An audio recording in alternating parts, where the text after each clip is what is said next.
असलेली ही कथा आहे.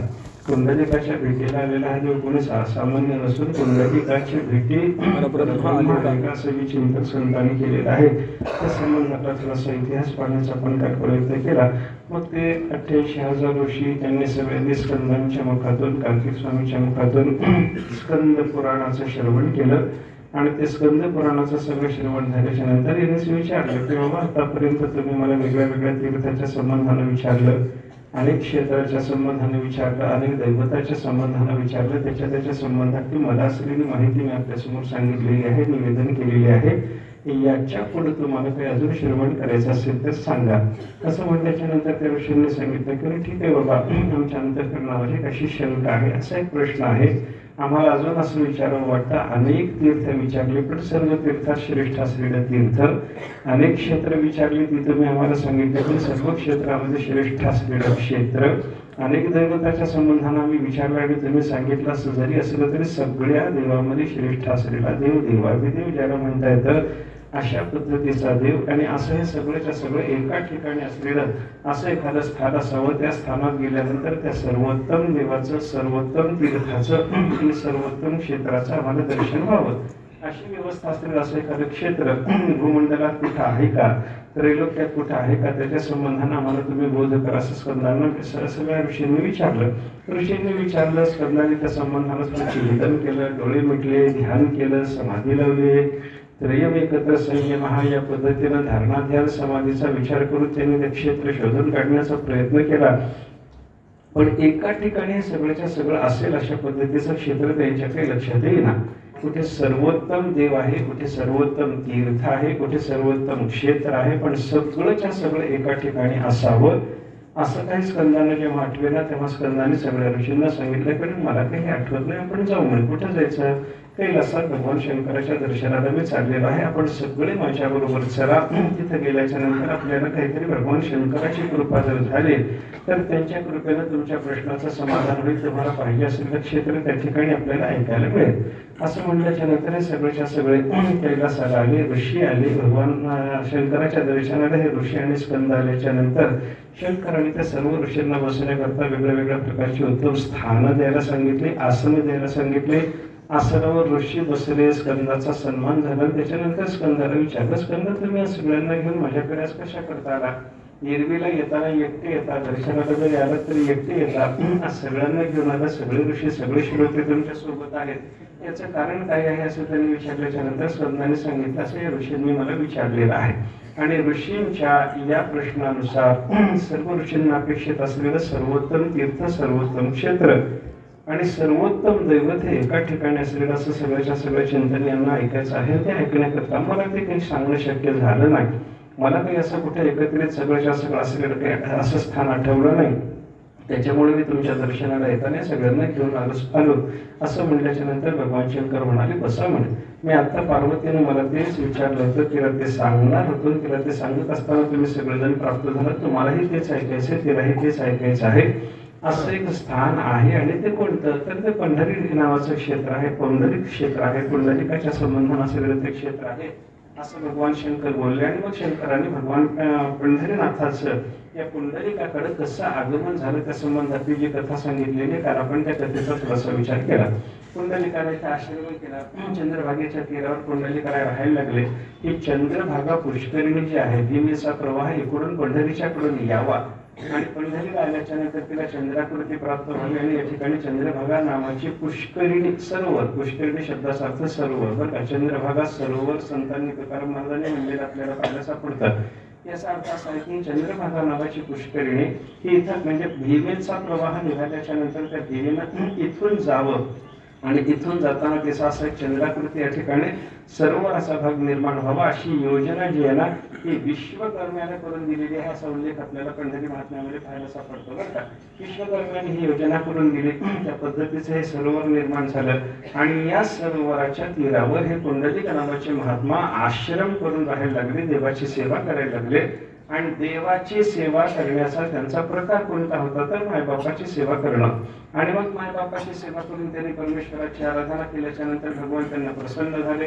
प्रसन्न झालेले परमात्मा त्यांना दर्शन देण्याकरता आले. दर्शन देण्याकरता आले असताना देवाला त्यांनी वीट दिली. ते विटेच्या आसनावर देवाला उभं केलं. माता पित्याची सेवा झाल्याच्या नंतर पुंडलिकाला भगवंताच्या दर्शनाला आले.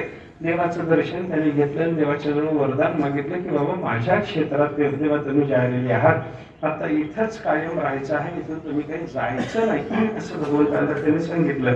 अशा पद्धतीचा इतिहास सगळ्याच्या सगळा भगवान शंकराने सांगितला. सगळ्या ऋषींनी ऐकला, स्कंदांनी ऐकला. आणि मग त्या देवाचं दर्शन झाल्याच्या नंतर पुंडलिकाच्या याचा इको बंद करा, इको नको मला, इको बंद करा, इथला आवाज वाढवून द्या म्हणजे मला व्यवस्थित होतं ते. पण ते पुंडलिकाच्या समोर ते सगळे पुंडलिकाच्या समोर जे उभे असताना देवाचं दर्शन झालं. त्या दर्शनाच्या नंतर पुंडलिकाची अवस्था काय झाली होती, देवाचं दर्शन झाल्याच्या नंतर पुंडलिकाची अवस्था काय झाली होती त्या संबंधाने वर्णन करताना शंकर म्हणायला लागले, चक्षुषः अंतःप्रविश्येन हृदि कृत्वा मुहुर्मुहुः लिहेयं उत जिघ्रेयं इति व्याकुलतां ययौ. पुंडलिकाची अत्यंत व्याकुळ अवस्था झाली. परमात्म्याला पाहिल्याच्या नंतर त्यांना काय करून काय नको अशी अवस्था देवाच्या संबंधाने त्यांची झालेली होती. डोळ्यांनी पाहता पाहता या परमात्म्याला डोळ्यांनी साठवावं, आपल्या हृदयात साठवावं असंही वाटायला लागलं. काही वेळेला वाटायला लागलं की बाबा देवाचं हे रूप इतकं मधुर आहे, मधुर आहे, मधुराधिपते हे अखिलम मधुरम, गोड तुझे रूप, गोड तुझे नाम असं असल्यामुळे अखंड याचं नाम गात राहावं असं एकीकडे वाटायला लागलं. आणि देवाचं रूप अतिशय मधुर असल्यामुळे जणू काही हे देवाचं रूप आपण जिभेने चाटून घ्यावं की काय अशीही पुंडलिकाच्या अंतःकरणामध्ये भावना निर्माण व्हायला लागली. बरं का, चरणचुंबी आलिंगने हेवा चरणचुंबी अशा पद्धतीची वर्णने संतांनी केलेली आहेत की नाही. हे देवाच्या चरणाचं चुंबन काय आणि देवाच्या रूपाला चाटणं काय, देवाच्या नामाचं अखंड नामस्मरण करणं काय, हे सगळं सगळं देवाच्या संबंधानं ज्या ज्या इंद्रियाने जशा जशा पद्धतीनं भगवंताच्या माधुर्याचं समास्वादन करणं शक्य आहे तशा तशा पद्धतीनं आपण देवाच्या माधुर्याचं समास्वादन करावं अशी पुंडलिकाच्या अंतःकरणात इच्छा निर्माण झाली. एवढं ते रूप देवाचं अत्यंत मनोहर अशा पद्धतीचं होतं. देवाच्या रूपाच्या सौंदर्याचा विचार सांगत असताना मधुसूदन सरस्वतीचं चिंतन आहे. पण मधुसूदन सरस्वतीने त्याच्या भक्तांना सांगितलं, बाबा तुम्ही तीर्थयात्रेला चालला, पण माझं म्हणणं असं आहे की तुम्ही भीमेच्या तीरानं फिरू नका बरं, भीमेच्या तीरावर जाऊ नका. मायात पंथा हा पती भीमरथ्या, बरं का, भीमरथीच्या तीरानं तुम्ही जाऊ नका. का बाबा, त्या भीमेच्या तीरावरून आम्ही का फिरायचं नाही. दिगंबर त्वपितमाल नीलहा विन्यस्त बिंबोपि नितम विन्यस्त हस्तोपि नितंब बिंबे धूर्त समाकर्षती चित्त वृत्ती. याने वर्णन करताना आपल्या शिष्यांच्या समोर सांगितलं की बाबा त्या भीमेच्या तीरानं तुम्ही जर फिरायला लागला तर तिथं दिगंबर त्वपितमाल नीलहा, तमाल वृक्षाप्रमाणे नीलकांतीचा असलेला असा एक त्या भीमेच्या तीराचा दिगंबर. हे दिगंबर शब्द या ठिकाणी दिशारूपी अंबर नग्नता अशा अर्थाने नाही बरं का. दिगंबर शब्दाचा अर्थ स्वामी असा सुद्धा आहे, मालक असा आहे. या भीमा तीराचा मालक असलेला परमात्मा तो काय करतो, तर तो कसा आहे, तमाल नीलहा, तमाल वृक्षाप्रमाणे नील कांतीचा तो परमात्मा आहे. विन्यस्त हस्त हा नितंब बिंबे, अरे त्याचा असं वेड्यासारखं रूप आहे, तो कमरेवर हात ठेवून उभा आहे. पण असं असून सुद्धा एवढा झुरतय की रस्त्यावर जाणारे येणाऱ्या सगळ्यांना ओढूनच घेतो. धूर्त समाकर्षती चित्त वृत्तीम. त्याच्यामुळं तीर्थयात्रेला निघालेले तुम्ही त्या भीमेच्या तीराने जर निघाला आणि त्याचं दर्शन जर घेतलं आणि त्यानं तुम्हाला जर ओढलं तर तिथंच राहताना यात्रा विसरून जातात. याच्याकरता तुम्हाला यात्रा पूर्ण करून घ्यायची जर असली तर तुम्ही भीमेच्या तीरानं जाऊ नका, तिकडच्या बाजूला जाऊ नका असा उपदेश मधुसूदन सरस्वतीने केलेला आहे. या सगळ्या उपदेशाधिकाचं तात्पर्य जर आपण विचारात घेतलं तर त्याच्यातून लक्षात काय घेता येतं, परमात्म्याचं रूप अतिशय सुंदर, अतिशय सुंदर विश्व मोहन रूप भगवंतांनी या ठिकाणी धारण केलेलं आहे. असा विचार आपल्याला देवाच्या या रूपाच्या संबंधाने पाहायला सापडतो. असा परमात्मा या ठिकाणी आला. पुंडलिकाने त्याला उभं केलं. पुंडलिकाने माझ्याच गावात राहायचं असं सांगितलं, आता इथून पुढे कुठे जायचं नाही असं सांगितलं. परमात्म्याने त्याचं ते म्हणणं स्वीकारलं आणि ते म्हणणं स्वीकारल्याच्या नंतर पुढचा चरित्र संदर्भ आपल्याला पाहायचा आहे. हा परमात्मा या ठिकाणी आला. पुंडलिकाने त्याची उपासना सुरू केली. हा उपासना पुंडलिकाच्या उपासनेचा विषय असलेला हा परमात्मा सामान्य कोणी नाही. उपास्य मानो विविधैहि सिद्धैहि योगिभिः अच्युतः. हा अच्युत कसा आहे, या ठिकाणचा परमात्मा कसा आहे, वेगवेगळ्या योगी पुरुषांनी, वेगवेगळ्या सिद्ध पुरुषांनी याची उपासना आजपर्यंत केली असं आहे, बरं का.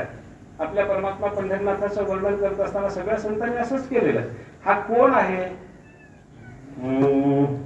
तुका म्हणे जाते सरकाधिक ध्यान, ते आमचे कुलदैवत पांडुरंग, ते आमचे कुलदैवत पांडुरंग, ते आमचे कुलदैवत पांडुरंग. तुका म्हणे जाते सरकाधिक ध्यान, ते आमचे कुलदैवत पांडुरंग, ते आमचे कुलदैवत पांडुरंग, ते आमचे कुलदैवत पांडुरंग. तुका म्हणे जाते संताधिक घात, तुका म्हणे जाते संताधिक घात, म्हणे जाते संताधिक घात, म्हणे जाते संताधिक घात, तुका म्हणे जाते संताधिक घात, हे आमचे कुलदैवत पांडुरंग, हे आमचे कुलदैवत पांडुरंग, हे आमचे कुलदैवत पांडुरंग. तुका म्हणे जाते संताधिक घात, हे आमचे कुलदैवत पांडुरंग, हे आमचे कुलदैवत पांडुरंग, हे आमचे कुलदैवत पांडुरंग.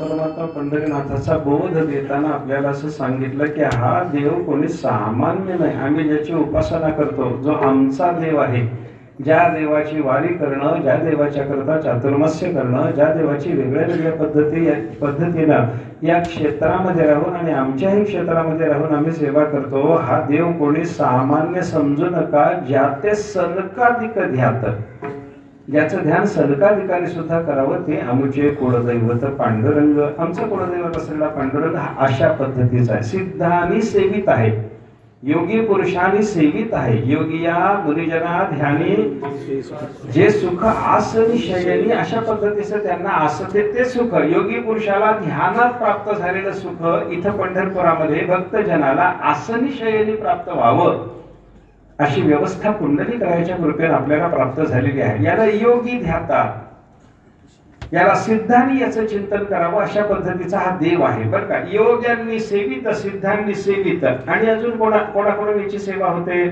पुंडलिकेना. या ठिकाणी हा आला पुंडलिकाच्या करता, पुंडलिका करता उभा राहिला, पुंडलिकाने या देवाची सेवा सुरू केली. पुंडलिक त्याची सेवा करतो, एक. सिद्ध पुरुष त्याची सेवा करतात, दोन. योगी पुरुष त्याची सेवा करतात, तीन. आणि क्षेत्रपालेन संयुक्त, या क्षेत्राचं पालन करण्याकरता इथे महाद्वारात असलेला तो क्षेत्रपाल भैरव जो आहे ना, त्या भैरवा सहित देव या ठिकाणी राहतो. भैरवा सहित राहतो, पुंडलिका सहित राहतो, पुंडलिकाकडून सेवा घेतो, भैरवाकडून सेवा घेतो, अनेक सिद्धांच्याकडून सेवा घेतो, अनेक योगी पुरुषांच्याकडून सेवा घेतो. सेवित असलेला हा देव या पंढरी क्षेत्रामध्ये विराजमान आहे. पुढे प्रश्न निर्माण झाला, हे क्षेत्र केवढं मोठं आहे? मोठं म्हणजे या क्षेत्राचा महिमाच विचारत नाही, या क्षेत्राचा विस्तार, आयाम विस्तार, लांबी रुंदी या क्षेत्राच्या संबंधाने काही तुम्हाला आम्हाला सांगता येईल का? केवढं मोठं एक क्षेत्र आहे. क्षेत्र वेगळं असतं, क्षेत्राची पंचक्रोशी वेगळी असते, क्षेत्राच्या संबंधाने असलेली बाकीची क्षेत्र वेगळी असतात. त्या पद्धतीने विचार करत असताना पंढरी क्षेत्राचा विस्तार आम्हाला कृपा करून सांगा म्हटल्यानंतर शंकरांनी सांगायला सुरुवात केली. अर्ध योजन विस्तीर्णम तत् अर्ध आयाम संमितम तत् क्षेत्रम सर्व फलदम विष्णुर ममच वल्लभम. भगवान शंकर बोलायला लागले, भगवान महाविष्णूला आवडणार, मलाही अतिशय प्रिय असणार असं ते पौंडरिक नावाचं जे क्षेत्र आहे, सर्व फलदम, सगळी फल देण्याच्या कामात समर्थ आहे. पण केवढा आहे? अर्ध योजन लांब रुंदीचं आहे. अर्धा योजन, एक योजन म्हणजे 4 कोस, अर्धा योजन म्हणजे 2 कोस. 2 कोस लांबी, 2 कोस रुंदी. आता कुठून कुठं मोजायचं ते ठरवा. हे तर शंकराला विचारायला जा, त्यांनी सांगितलेलं आहे.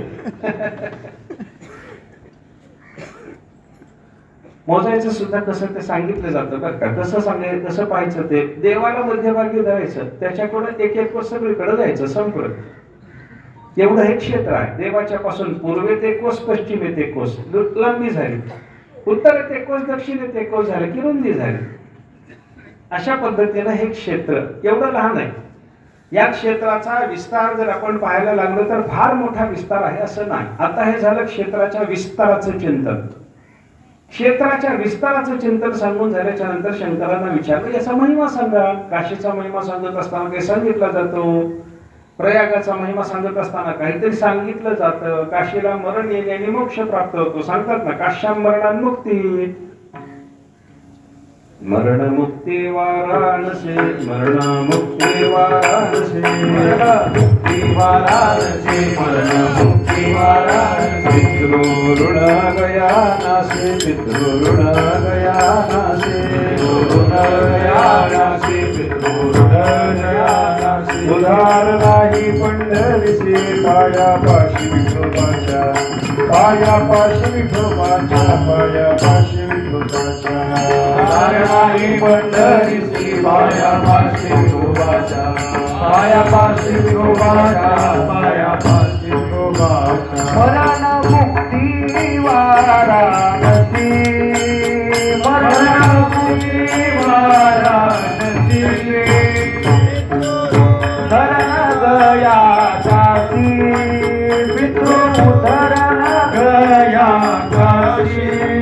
उद्धार आई पंढरीची, उद्धार नाही पंढरीची.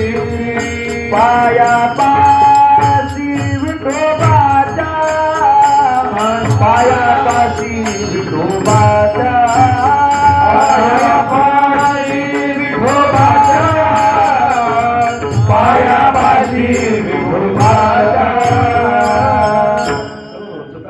सारख्या साधू पुरुषांनी पंढरीचा महिमा सांगत असताना अन्य क्षेत्रापेक्षा, म्हणजे बड्या बड्या क्षेत्राचं, ज्या क्षेत्राचं तीर्थराज म्हणून वर्णन केलेलं पाहायला सापडतं, अशा क्षेत्रापेक्षा सुद्धा पंढरीचा महिमा विशेष आहे. हे महाराजांनी वर्णन केलेलं आहे बरं का. काशी क्षेत्राला कोणी सामान्य म्हणत नाही. सगळ्या क्षेत्रात काशीचं वर्चस्व मानलं जातं. प्रयागाचा महिमा कोणी सामान्य समजत नाही. प्रयागाला तर तीर्थराज ही संज्ञाच आहे, सगळ्या तीर्थाचा तो राज आहे.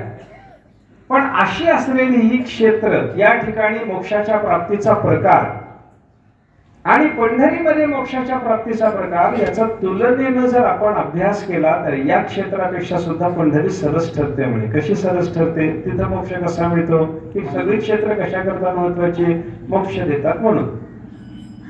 काशीत मोक्ष मिळतो, कसा मिळतो, मरण मुक्ती वाराणसी. काशीमध्ये मरण्याने मोक्ष मिळतो. काशीला जाऊन मिळेल की संपलं, काही करावं लागत नाही तिथं, फक्त मरण यावं. येत नाही हा भाग वेगळा. आमच्या देगलूरचे गृहस्थ 32 वर्ष काशीत राहिले आणि गावाकडे हुरडा चांगला झाला म्हणून खायला आले, इथंच मिळते. कसं व्हायचं सांगा आता, मोक्ष कसा मिळायचा. त्यांचं जर पुण्य असेल, त्यांचं काही भाग्य असेल, त्यांचं ज्ञान असेल तर त्यांना कुठेही मोक्ष मिळेल, हा भाग वेगळा. पण क्षेत्र महात्म्य म्हणून मोक्ष लाभाचा जो प्रकार आपल्याला पाहायला सापडतो, तो काशीत जसा आहे मरण्याने मोक्ष प्राप्त होणं, तसं अन्य ठिकाणी प्राप्त होणार नाही ना. काश्याम मरणान मुक्ती.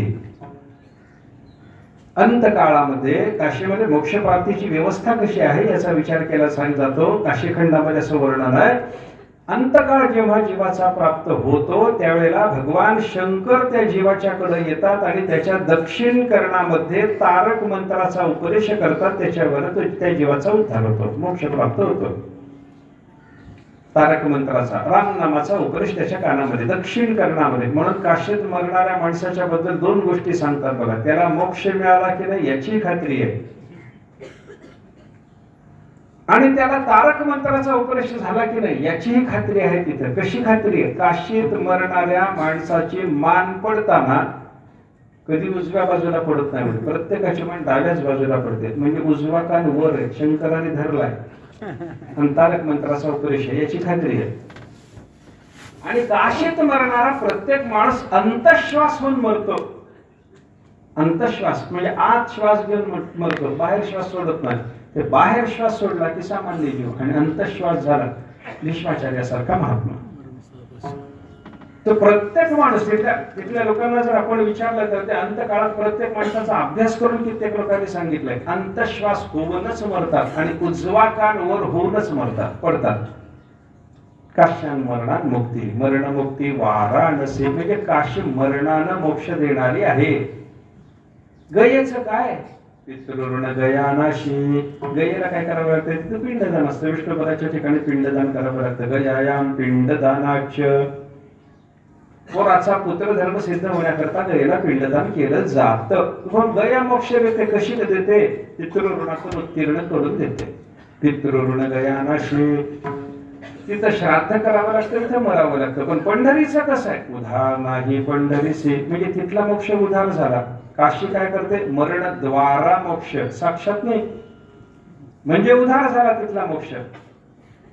गयेला गेल्याच्या नंतर पितरांच्या उद्देशानं पिंडदान केल्याच्या योगानं पितृ ऋणातून उत्तीर्ण करून तर द्वारा मोक्ष देण्याचं काम गया करते. पंढरी द्वारा नाही, साक्षात मोक्ष देते. पंढरीचं दर्शन झाल्याबरोबर मोक्ष प्राप्त होतो. हा जो पंढरीचा महिमा आहे तो पाहून तुकाराम महाराजांनी वर्णन काय केलं? उधार नाही पंढरीसी पायापाशी विठोबाच्या. परमात्मा पंढरीनाथाच्या चरणाजवळ इथं पंढरीला प्राप्त झाल्याच्या नंतर याच्या द्वारा त्याच्या द्वारा अशा पद्धतीचा मोक्ष ना. काशीत मरावं लागतं, इथं मरायची गरज नाही. गयेला पिंडदान करावं लागतं, इथं पिंडदान केलं जात नाही समजू नका, पण इथं पिंडदान केलंच पाहिजे तरच मोक्ष, असं नाही. इथं आला देवाचं दर्शन झालं की मोक्ष. विठ्ठल दर्शनी मोक्ष जीवा, अशी व्यवस्था या ठिकाणी आहे. असा या पंढरी क्षेत्राचा महिमा आहे. ऐका, आता हे पंढरी क्षेत्र कोणत्या क्षेत्रापेक्षा किती पटीनं अधिक पुण्य देणार आहे या संबंधानं भगवान शंकराने केलेलं वर्णन असे पहा. पुष्करात त्रिगुणम पुण्यम, केदारात षड्गुणम भवेत, वाराणस्यात दशगुणम अनंतम श्रीगिरे रपे. पुष्कर क्षेत्राच्या पेक्षा पंढरीचा महिमा जास्त आहे. पुष्कर क्षेत्रापेक्षा पंढरीचं पुण्य किती? तिप्पट आहे. त्रिगुणम पुण्यम. एकदा पुष्कर क्षेत्राला जाऊन आला त्याच्यातून निर्माण होणारं पुण्य, एकदा पंढरपूरला जाऊन आला त्याच्यातून निर्माण होणारं पुण्य तुलना होत नाही. पुष्करला 3दा जाऊन यावं, पंढरपूरला 1दा जाऊन यावं, मग बरोबर पुण्य होतं. केदारापेक्षा केदारात षड्गुणम भवेत. एक केदारनाथाची यात्रा करा, किती अवघड यात्रा होती. गेलं तर तिकडच गच्छंती येईल त्याची काही भर खात्री. काहीतरी होतं, ढग तरी फुटतो, पर्वत तरी पडतो, माणूस तिथं दगावतो, काहीतरी होतं तिथं. पण त्या केदाराची यात्रा 6 वेळेला करण्यानं निर्माण होणारं पुण्य आणि पंढरीची यात्रा एकदा करण्यानं निर्माण होणारं पुण्य समान आहे. केदारात षड्गुणम, वाराणस्यात, वाराणसी काशी, काशीच्या पेक्षा दशगुणम 10 पटीनं अधिक पुण्य म्हणे. आणि श्रीगिरी, श्रीशैल मल्लिकार्जुन, श्रीगिरी म्हणजे मल्लिकार्जुनाचा तो श्रीशैल पर्वत, त्या श्रीशैल पर्वताची यात्रा करणं त्याच्यापेक्षा पंढरीची यात्रा करणं अनंतम श्रीगिरी रपे. श्रीगिरीपेक्षा पंढरीचा महिमा अनंत पटीनं जास्त आहे. आता लोक असं म्हणतात की बाबा ही सगळे अर्थवाद वाक्य, पण तुम्हाला काय अधिकार आहे अर्थवाद म्हणायचा? अर्थवाद म्हणजे विनाकारण केलेली स्तुती, पोकळ स्तुती करणाऱ्या वाक्याला अर्थवाद म्हणतात. भगवंताच्या नामाचा महिमा, तीर्थक्षेत्राचा महिमा याच्या संबंधानं अर्थवादत्वाची भावना ज्याच्या अंतःकरणात निर्माण होते त्या माणसाला नरकाला जावं लागतं, असं वर्णन पुराणात आहे. अर्थवादम हरेर नामनी संभावयती नरः स पापिष्ट मनुष्याणाम निरये पतती ध्रुवम. देवाच्या नामाचा महिमा अर्थवाद म्हणणारे, देवाच्या दर्शनाचा महिमा अर्थवाद म्हणणारे, तीर्थक्षेत्राचा महिमा अर्थवाद म्हणणारे असे जे कोणी लोक असतील ना, स पापिष्ट मनुष्याणाम, त्यांना सगळ्या माणसात अधिक पापिष्ट त्यांना समजा. आणि निरये पद्धती ध्रुवम, त्यांना नरकात जावं लागतं. मग नरकात जायचं नसेल तर तीर्थक्षेत्राचा, देवाच्या नामाचा महिमा मानून चाला, देवाचा महिमा मानून चाला. काय महिमा? पंढरीचा महिमा अशा पद्धतीचा आहे. आणि असं हे क्षेत्र असल्यामुळं भगवंताने असं सांगितलं, भगवान शंकराने सांगितलं, हे क्षेत्र मलाही आवडणारं आहे, भगवान महाविष्णूला म्हणजे पांडुरंग रायालाही आवडणारं आहे. अन्य स्थानात जाऊन देवाची पूजा करणं आणि पंढरीमध्ये येऊन देवाची सेवा करणं, याच्यामध्ये इतर क्षेत्रात 1000 वेळेला केलेली सेवा आणि पंढरीत 1 वेळेला केलेली सेवा समान पुण्य आहे असं भगवान शंकर वर्णन करतात. म्हणून भगवान शंकराने सांगितलं की अनेक क्षेत्र वासाधी वासस्तत्र प्रशस्यते. जगामध्ये सांगितलेल्या बाकीच्या सगळ्या क्षेत्रात वस्ती करणं यापेक्षा पंढरी क्षेत्राची वस्ती फार मोठी महत्वाची आहे. पंढरीचा वास चंद्रभागे, पंढरीचा वास चंद्रभागे स्नान, पंढरीचा वास चंद्रभागे स्नान, पंढरीचा वास चंद्रभागे स्नान. आणिक दर्शन विठोबाचे, आणिक दर्शन विठोबाचे, आणिक दर्शन विठोबाचे, आणिक दर्शन विठोबा. पंढरीचा वास चंद्रभागे स्नान, पंढरीचा वास चंद्रभागे स्नान, पंढरीचा वास चंद्रभागे स्नान, चंद्रभागे स्नान. आणिक दर्शन विठोबाचे, आणिक दर्शन विठोबाचे, आणिक दर्शन विठोबाचे, आणिक दर्शन विठोबाचे. पंढरीचा वास, पंढरी क्षेत्राची वस्ती अत्यंत महत्वाची आहे. कसं आहे बघा, शास्त्रामध्ये तीर्थक्षेत्राच्या संबंधानं एक धर्म सांगितला. जगामध्ये मनुष्याला पाळायचे जे धर्म असतात त्या धर्मामध्ये विशेष धर्म आणि साधारण धर्म 2 प्रकारचा भेद शास्त्राने सांगितला. विशेष धर्म विशिष्ट माणसाला पाळावा लागणारा, विशिष्ट वर्णाचा माणूस त्याला पाळायचा धर्म विशेष धर्म, विशिष्ट आश्रमाचा माणूस त्याला पाळायचा एक धर्म सांगितला तो विशेष धर्म झाला. वर्णधर्म, आश्रमधर्म, गुणधर्म, निमित्त धर्म, हे सगळेच्या सगळे धर्म जे आपल्याला शास्त्राने सांगितलेले पाहायला सापडतात ते विशेष धर्म आहे. आणि काही साधारण धर्म, साधारण धर्म कशाला म्हणतात? साधारण धर्मत्व द्विधा. धर्मशास्त्र असं सांगतं साधारण धर्मत्व 2 पद्धतीने येतं त्या धर्माला. कशाच्या योगानं? सर्वांना पाळता येतो म्हणून त्याला साधारण धर्म म्हणा, आणि विशेष धर्माच्या आचरणामध्ये विशेष गुण निर्माण करतो म्हणून त्याला साधारण धर्म म्हणा. आपण साधारण धर्म पाळावा, सगळ्यांना जो पाळता येतो त्याला साधारण धर्म म्हणतात. साधारण धर्माच्या बद्दल साधा विचार जर करायचा झाला तर सर्व भूताच्या विषयी आपल्या अंतःकरणात दया असावी. साधारण धर्म.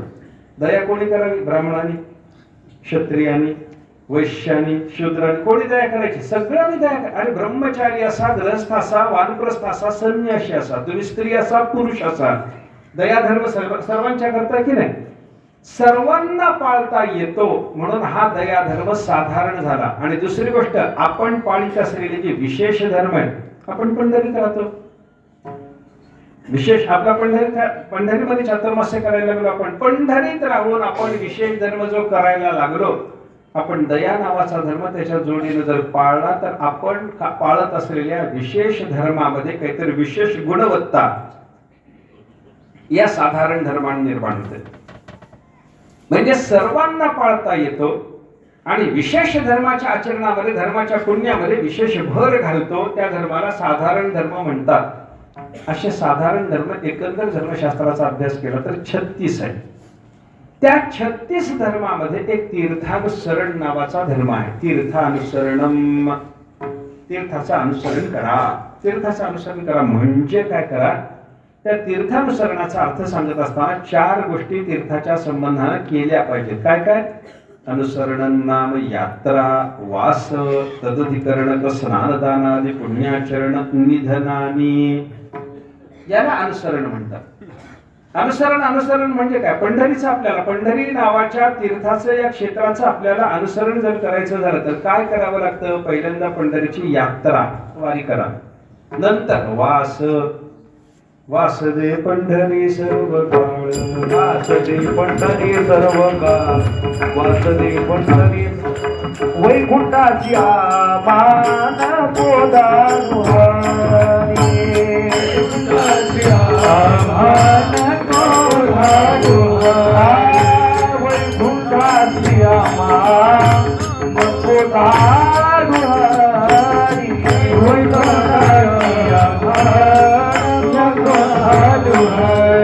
वासदे पंढरी सर्व काळ वासदे पंढरी सर्व काळ वासदे पंढरी सर्व काळ वासदे पंढरी सर्व वास दे पंढरी सर्व काळ, सदा सर्व काळ पंढरीचा वास आम्हाला घडावा. पंढरीचा वास चंद्रभागे स्नान आणि दर्शन विठोबाचे हेची घडो मज या एका जन्मात नाही, जन्म जन्मांतर प्राप्त व्हावे तर हेच घडावं, पंढरीचा वास घडावा. अनुसरणाचं पहिलं अंग आहे यात्रा. पंढरीची यात्रा कर. यात्रा म्हणजे वारीला येऊन जाणं, याला यात्रा म्हणतात. आणि चातुर्मासाला राहणं याला वास म्हणतात. आला पंढरपूरला लगेच गेला, यात्रा झाली.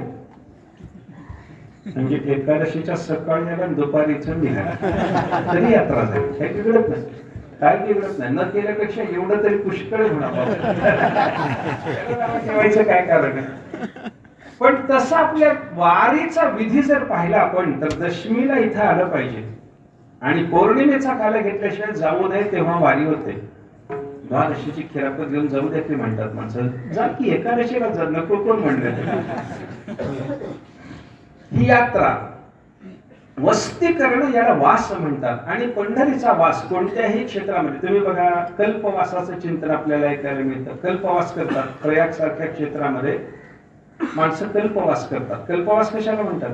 मातेच्या उदरामध्ये असलेला जीव त्याची पूर्ण वाढ होण्याकरता त्याला मातेच्या उदरामध्ये 9 महिने 9 दिवस राहावं लागतं. त्या पद्धतीनं मग त्याचा जन्म जर झाला तर तो जीव पक्का होतो, तो देह पक्का होतो, चांगला होतो. देह पूर्ण परिपक्व होण्याकरता त्याला मातेच्या उदरामध्ये 9 महिने 9 दिवस राहावं लागतं. तसं तीर्थक्षेत्र म्हणजे मातेचं उदर आहे आणि त्या मातेच्या उदरामध्ये आपण 9 महिने 9 दिवस जर जाऊन राहिलो तर आपल्या या शरीराला परिपक्वता येते, म्हणजे मोक्षाची योग्यता येते, अशी भावना. त्यामुळे प्रयागला जाऊन राहतात लोक, कल्पवास करतात. माघ महिन्यामध्ये त्यांचा कल्पवास 1 महिन्याचाही कल्पवास मानला जातो त्यांचा. पंढरपूरमध्ये आपण 4 महिने राहिलो, आपला कल्पवास एका पद्धतीने झाला. 1 महिना राहिला, महिना तरी कमीत कमी तर कल्पवास, नाही तर होत नाही.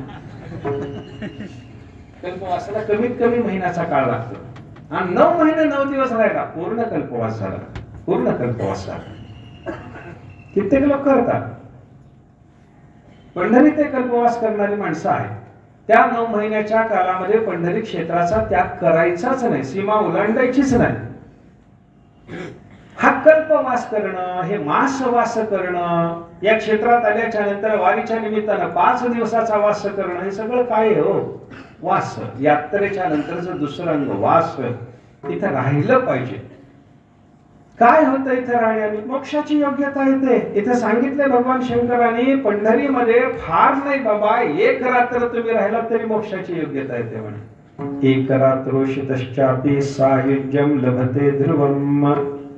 शंकराच्या मुखातलं वचन. या ठिकाणी येऊन 1 रात्र सुद्धा ज्यानं मुक्काम केला त्याला सायुज्य मोक्षाच्या प्राप्तीची व्यवस्था होते. दुर्लभम मानुषं जन्म.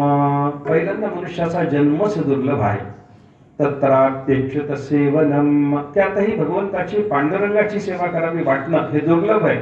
वासोपि तद्वदेवात्र देशेस्मिन् दुर्लभो मतः. अगोदर मनुष्याचा देह दुर्लभ, त्यात देवाच्या सेवेची इच्छा दुर्लभ, त्यात पांडुरंगाच्या सेवेची इच्छा दुर्लभ आणि त्या सेवेसोबत या क्षेत्रात येऊन राहण्याची इच्छा अधिक दुर्लभ आहे. यथाच मातुशुश्रूषा जन्म मृत्यू विनाशिनी दुर्लभा खलु मर्त्यानां तद्वद वासोत्तर दुर्लभा. सतत आईच्या चरणाजवळ पडून राहावं आणि अखंड मातेची सेवा करावी, त्याच्या योगानं मोक्षाची व्यवस्था होते. पण आईच्या चरणाजवळ पडून राहून आईची सेवा करीत राहावं हे जसं दुर्लभ आहे, तसं पंढरीतला वास आणि पंढरीची सेवा मोक्ष देणारी आहे, पण तशाच पद्धतीनं दुर्लभ आहे. इथं अजून काय करावं? यात्रा करावी. अजून काय करावं? वास करावा. अजून काय करावं? घडेल ते दान करावं. अतिथीचा सन्मान. कालप्राप्त तिथे पूजा यथा ज्ञाने रती सदा. कालप्राप्त असलेल्या अतिथीची सेवा करावी. आपण इथे राहिलो, मुक्कामाला राहिल्यानंतर घर झालं किंवा आपलं, आपण मुक्कामाला राहिल्यानंतर आपलं घर झालं, काहीतरी खायची व्यवस्था आपण केलेलीच असणार ना.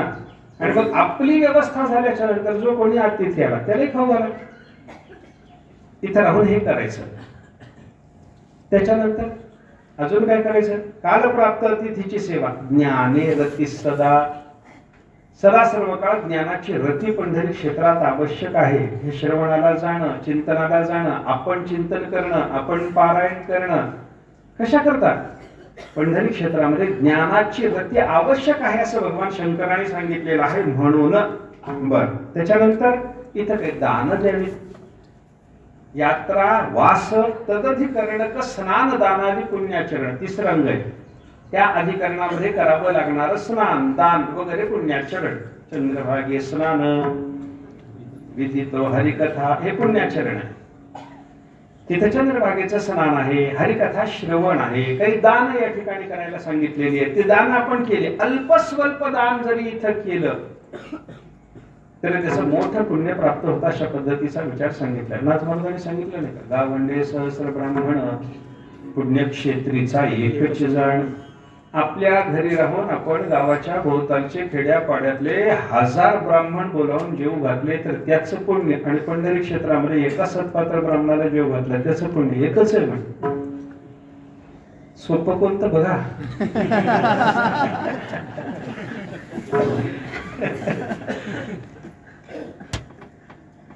हे काय आहे?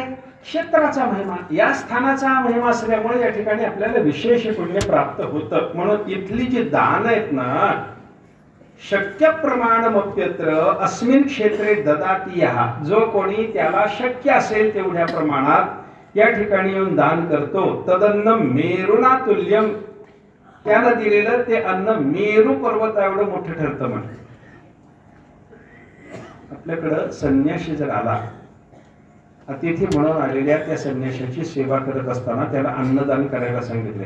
दंडी संन्याशी असतात आपल्याकडे येतात ते दंडी संन्याशी. त्रिदंड ज्यांनी धारण केलेला आहे अशा पद्धतीचे संन्याशी ते जर आपल्याकडे आले, भिक्षेच्या वेळेला आले, तर त्यांना आपण भिक्षा स्वीकार माझ्या घरी म्हणून विनंती करावी, त्यांना जेव घालावं. त्याची पूजा असते, त्यांची पूजा असते, त्यांच्या समोर ते मंडल करावं लागतं, मंडलाची पूजा असते. पुन्हा ते मंडल मोडायचं, पुन्हा दुसरं करायचं, त्याच्यावर ते पात्र मांडायचं. पात्र मांडल्यानंतर त्यांच्या पानामध्ये अन्न वाढायचं. अन्नावर तुळशी जर टाकलं की त्यांना स्वीकारा म्हणून विनंती करायची. मग ते त्यांचा काय काय विधी असेल तो करतात, मग अन्न ग्रहण करायला सुरुवात करतात. शास्त्र असं सांगतं, त्या आपल्याकडं अतिथी म्हणून आलेल्या त्या यतीच्या हातात आपण पळीभर पाणी दिलं तर समुद्रदानाचं पुण्य. आणि आपण यतीच्या पानामध्ये एक गोळाभर अन्न वाढलं, एक गोळाभर वाढलेला, एक घासभर. घास कशाला म्हणतात? 3 बोटात सहज उचलून तोंडात सहज घालता येतो, त्याला घास म्हणतात. 3 बोटानं उचलायचा, तोंडात सहज घालायचा, आणि सहज घातलेला तोंडातला तो घास म्हणजे अन्नाचा तुकडा, अन्नाचा भाग तोंड हलवून चावता आला पाहिजे. चावता येत नसलं तर बोकडा म्हणतात, घास नाही. बोकडा भरणं वेगळं, घास काढणं वेगळं. त्या यतीच्या पानामध्ये वाढलेला एक घास, संन्याशाला वाढलेलं एक घासाचं जे अन्न असतं ना, ते त्याला वाढल्याच्या नंतर मेरू पर्वता एवढा अन्नाचा ढीग दान केल्याचं पुण्य. यतीला दिलेलं पळीभर पाणी. मला आता ते वचन आठवलं नाही, मला पाठ आहे पण आता आठवलं नाही. काय करू? जाऊ द्या, आठवलं नाही तरी नक्की असंच आहे. आणि त्याच्या आधारानं इथला पंढरीचा महिमा सांगत असताना शंकरांनी असं सांगितलंय की बाबा, या ठिकाणी ज्याला जे शक्य होईल त्यानं आपल्या ताकदीनुसार जर दान केलं, आपल्या ताकदीनुसार दिलेलं दान, आपण ताकदीनुसार वाढलेली एक भाकरी ही आपल्याला मेरू पर्वता एवढ्या दानाचं पुण्यफळ प्राप्त करून देणारी आहे. अणुप्रमाणम स्वर्णंच रजतंचापि शक्तितः अस्मिन् क्षेत्रे चैव दद्यात् सहा अनंत फलम अश्नुते. भगवान शंकराने सांगितलं सुवर्णदान महत्व आहे, रजतदान महत्व आहे, चांदी दान द्यावी, सोनदान द्यावं महत्वाचं आहे, पण 1 तोळावर द्यायचं म्हणलं तर 60,000 रुपये लागतात. नको बाबा, तेवढं होत नाही. 60 काय जास्त जाईल आता, माहिती आहे. ते बघा हो, मी मागच आहे अजून, लेटेस्ट नाही माझ्याकडे. काय 75ला गेलो म्हणे बघा. तेवढं देणं होत नाही ना, शक्य होत नाही ना. देता का म्हणजे देणं होत नाही ना. मग काय अनुप्रमाणम, तुम्ही थोडं जरी सोनं दान दिलं पंढरी क्षेत्रात, आपल्याकडे गेल्यावर मात्र तोळा भरच द्यावं लागतं. बरं तिथं द्यायचं झालं तर मग अनुप्रमाणम चालतं. स्वर्णम रजतम अनंत फलमश्नुते, त्याच्या योगाने त्याला अनंत फल प्राप्त होतं, असं या क्षेत्राचं महत्व सांगितलंय. आणि विशेषतः या पंढरी क्षेत्रामध्ये आलेल्या माणसाने ऐका, 2 पद्धतीच्या वस्त्राचं दान सांगितलं इथं. एक सुती वस्त्र दान द्यावी आणि दुसरी लोकरीची वस्त्र, घोंगडी वगैरे दान द्यावी असं सांगितलं इथं. का बा 2 ऋतू आपले इथले पंढरपूरचे तसेच आहेत बघा. सुरुवातीला इथं आल्या सुती वस्त्राची गरज आहे आणि भाद्रपद वद्यापासून पुन्हा मग घोंगडीची गरज आहे. ही दोन्ही प्रकारची वस्त्र या ठिकाणी दान द्यावी. सुवर्ण रजतासारखे धातू दान द्या. सुती वस्त्र, लोकरी वस्त्र यांची दान द्या. अन्नदान द्या. जे शक्य असेल ते तुम्ही या ठिकाणी येऊन दान करायला शिका. त्याच्यानंतर पितरांच्या उद्देशाने काही कार्य, श्राद्ध वगैरे कर्म जर या ठिकाणी केलं तर त्याचंही महत्व आहे. आणि अशी पंढरीची सगळीच्या सगळी सेवा करताना पहिल्यांदा काय सांगितले, अनुसरणाचं पहिलं अंग आहे यात्रा. हे पंढरीची यात्रा जर माणसानं केली, त्याच्याने याला एकाला कल्याण होतं असं नाही, याचं एकट्याचं कल्याण होतं असं नाही. मोदंती पितरस्तस्य प्रनृत्यन्ति पितामहाः अपि न सकुले जातः पौंडरिके व्रजेत्तुयः. जो पंढरपूरला गेला तो आमच्या घराण्यात जन्माला आला. पंढरपूरची वारी करणारा माणूस आमच्या घराण्यात जन्माला आला, याचा आपल्या मेलेल्या आजोबाला पणजोबाला सुद्धा आनंद असतो. ते स्वर्गात नाचतात म्हणे. भाद्रपद कृष्ण पक्षामध्ये आपण जे पक्ष करतो की नाही, ते पक्ष करत असताना कधी करतो, आपल्या बापाची जी तिथी असेल त्या तिथीला आपण पक्ष करतो.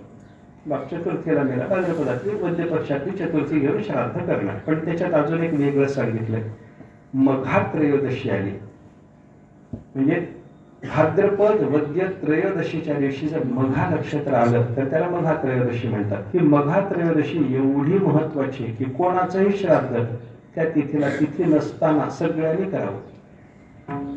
अपिलस्य कुले जायात योनो दद्यात त्रयोदशी.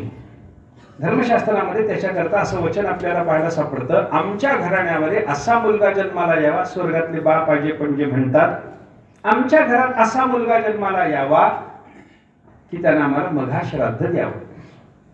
आणि त्यानं मघा श्राद्ध दिलं की ते तिथं नाचतात. मघा श्राद्धाची जशी पितरांना अपेक्षा आहे तशी पंढरीच्या वारीचे पितरांना अपेक्षा आहे.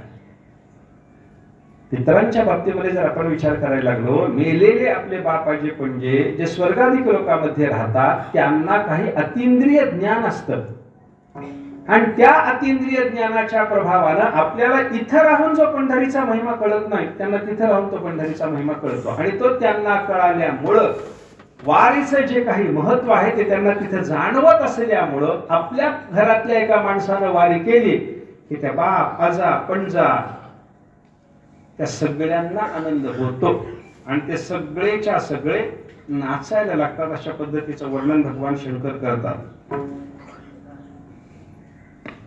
पंढरीची वारी साधी नाही.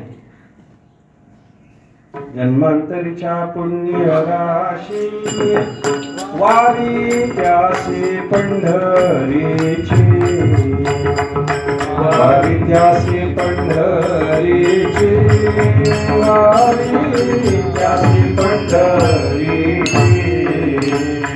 जन्मांतरीच्या पुण्य राशी वारी त्यासी पंढरीची, वारी त्यासी पंढरीची,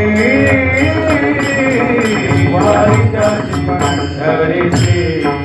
भावे घ्या रे, भावे घ्या रे, भावे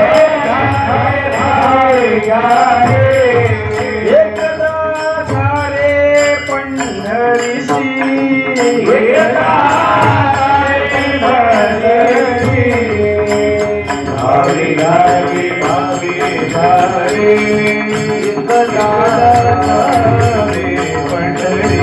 विठुला जावे पंढरी गदा जावे भावे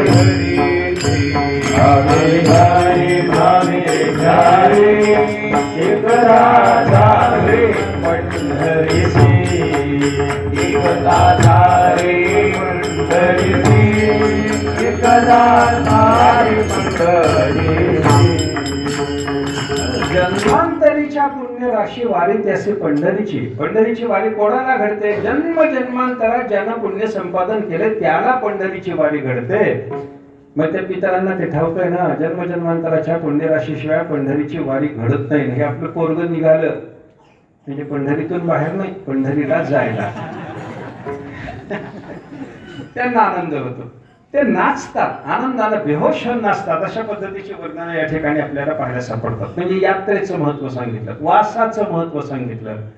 या अधिकरणामध्ये प्राप्त झाल्याच्या नंतर कराव्या लागणाऱ्या दानधर्माधिक पुण्याचरणाचा विचार, पितरांच्या उद्देशाने कराव्या लागणाऱ्या श्राद्धाधिकाचं महत्व, हे सगळं सांगितलं. आता इथं आल्याच्या नंतर ऐका, इथं वास केला, इथं वास केल्याच्या नंतर आपण देवाच्या दर्शनाला जातो. त्या देवाच्या दर्शनाला गेल्यानंतर ऐका, पांडुरंगाच्या मुखमंडलावर आपली दृष्टी गेली,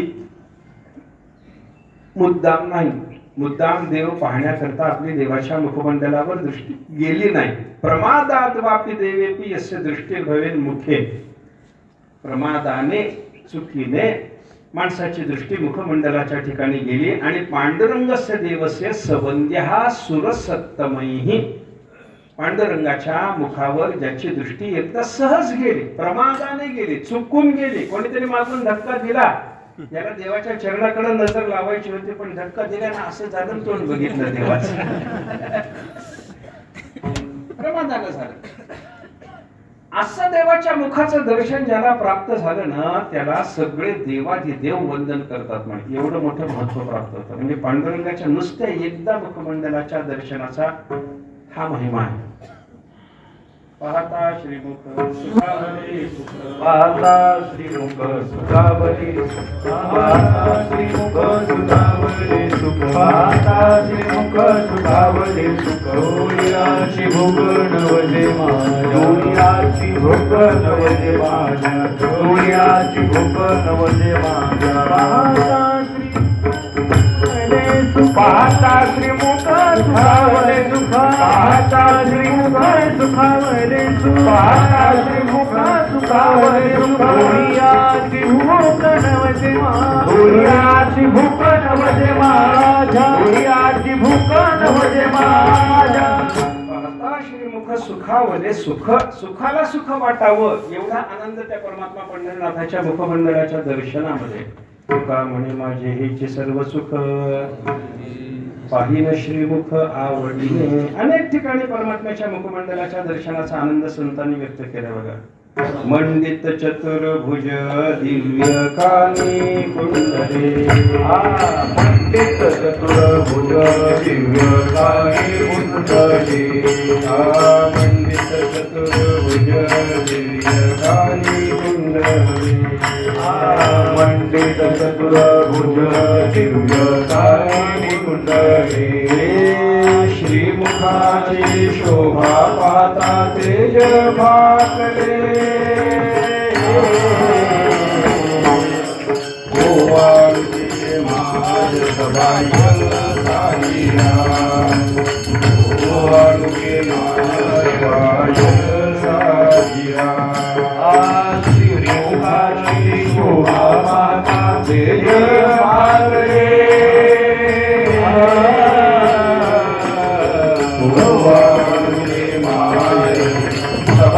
सागिरा.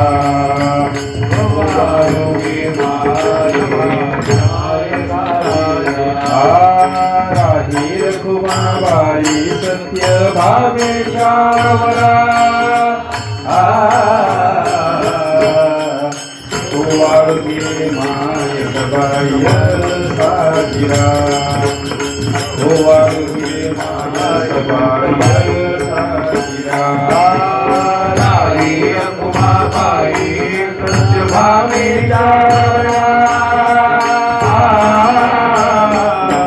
भावे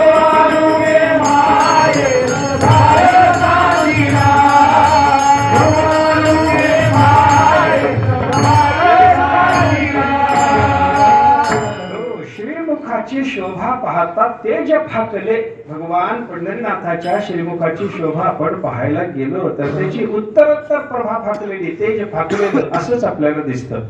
आता सकाळी जाऊन दर्शन घेतलं होतं, पण दुपारच्या दर्शनात तेज अजून जास्त दिसलं. संध्याकाळी गेला अजून जास्त तेजाचं दर्शन झालं. असं हे श्रीमुख आहे. सुखावले सुख अशा योग्यतेचं हे श्रीमुख आहे. म्हणून त्या श्रीमुखाच्या ठिकाणी मनुष्याची दृष्टी पडली. माणसाला पंढरीत आल्याच्या नंतर परमात्मा पंढरीनाथाचं प्रमादानं श्रीमुखाचं अवलोकन घडलं. त्याला काय प्राप्त होतं? सगळे देव त्याच्या पाया पडायला येतात. सगळे देव पाया पडायला येतात, एवढी योग्यता आहे. हे झालं पांडुरंगाच्या दर्शनाचं. त्याच्यानंतर या ठिकाणी क्षेत्रपाल आहे. क्षेत्रपाल असलेला हा जो भैरव आहे, त्या भैरवाचं दर्शन घेणं, त्याचंही महत्व सांगितलं. 32 अक्षराचा त्याचा एक कोणता मंत्र आहे, त्या मंत्राचा जप करावा, त्याला नमस्कार करावा. त्याच्या योगाने सुद्धा मनुष्याला अभिष्टान सकलान कामान सददाती न संशय. आपल्या सगळ्या कामांना संपूर्ण करण्याच्या बाबतीमध्ये तो एकटाच समर्थ आहे. देवापर्यंत जावंच लागत नाही. माझ्या कामाला पूर्ण करा हे सांगायला देवाकडे जायची गरजच नाही. मारुतीराणी सांगितले बघा, जे लोक रामचंद्र प्रभूचं नामस्मरण करून देवाच्याकडे सांसारिक फले मागतात, त्या लोकांना रामचंद्र मारुतीराणी सांगितलं नाही म्हणे, नाही वयोज्यो राम मंत्र हा केवल मुक्तिदायक हा लौकिके समनुप्राप्ते माम स्मरित रामसेवकम. मारुतीराणी म्हणतात, राम मंत्राची सांसारिक कामना सिद्ध करून घेण्याकरता योजना करू नका. तो केवळ मोक्ष देणारा मंत्र आहे. तुम्हाला लौकिकाचं काम पडलं, माझ्याकडे या, मी रामाचा सेवक समर्थ आहे तुम्हाला सगळं द्यायला. सगळं देतो, सगळं देतो. तसंच इथं पंढरपूरमध्ये हा भैरव बसलाय दारात, संसार पाहिजे, इकडे जे म्हणतो तो नारळ फोड घालते मला, तुझ्या सगळ्या कामाला सिद्ध करून देतो. देवापर्यंत जायची गरजच नाही. आमची गुरुजी म्हणे, कांद्याला बिस्मिल्ला काय करायचं?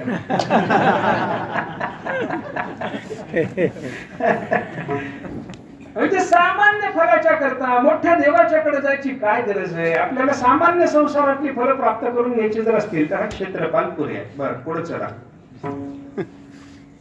या देवाच्या पूर्वद्वारामध्ये सरस्वती देवी आहे. या क्षेत्राला द्वार, अंतर्द्वार, बहिर्द्वार अशा पद्धतीची योजना इथं पाहायला सापडते. कसं आहे बघा, घरात प्रवेश करायचा असेल तर दारातून प्रवेश करणं चांगलं का घर फोडून प्रवेश केलेला बरा? तुम्ही सज्जन माणूस कोणाला म्हणता? दारातून प्रवेश केला तर सज्जन ना. तसं क्षेत्रात प्रवेश करत असताना क्षेत्राची काही द्वार असतात, त्या द्वारातून प्रवेश केला सज्जन, नाहीतर मग काय म्हणायचं तुमचं तुम्ही बघा. पंढरीला 4 द्वार आहेत, अंतर्द्वार, बहिर्द्वार अशी योजना आहे. पूर्व दिशेत असलेलं 1 द्वार, दक्षिण दिशेत असलेलं 1 द्वार, उत्तर दिशेत, पश्चिम दिशेत असलेलं 1 द्वार अशी द्वार आहे. 13चा त्रिविक्रम पूर्वद्वार आहे. कोल्हापूर पश्चिम द्वार आहे, महालक्ष्मी. कोल्हापूरच्या बाजूनं कृष्णेचं शूरपाले नावाचं क्षेत्र आहे. शोधायचं ते अजून मला मिळालं नाही. तुम्हाला माहित असलं तर येऊन सांगा मला कुठे ते. तिथं कृष्णा नदी 4ही दिशाच्या प्रवाहानं वाहते. असं सुपासारखं 4 दिशेला वाहण्यानं सुपासारखं क्षेत्र निर्माण झालंय. तिथं कोटेश्वर महादेव आहेत. सातारचे कोटेश्वर नाही, ते शूरपाले क्षेत्रातले कोटेश्वर आहेत. हे दक्षिण दिशेचं द्वार आहे. आणि नीरा नरसिंहपूरचे भगवान नरसिंह हे उत्तर दिशेचं द्वार आहे. त्या तिकडच्या दिशेने येताना त्या देवाला भेटून मध्ये आलं तर दारातून आलं, नाहीतर मग फोडून आलं.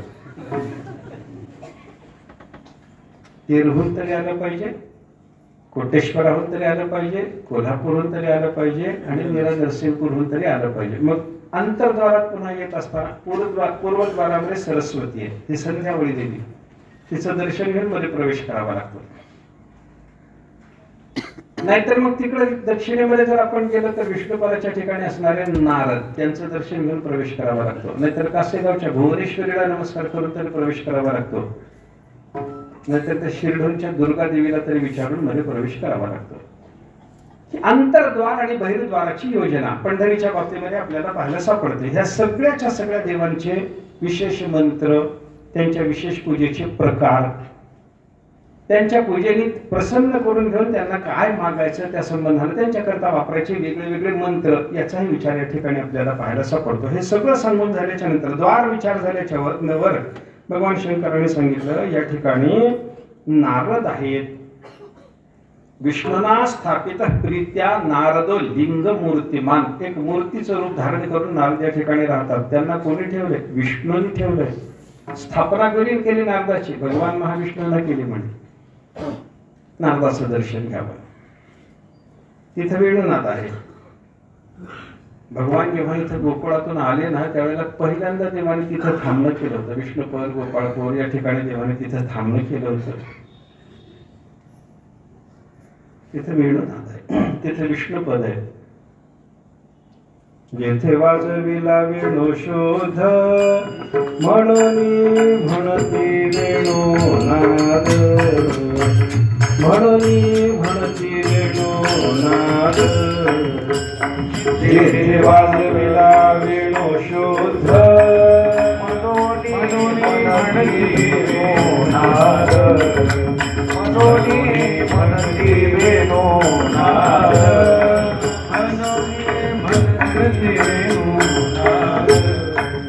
सकळिक देव आले, सकळिक देव आले, ते भोवती राहिले, ते भोवती राहिले.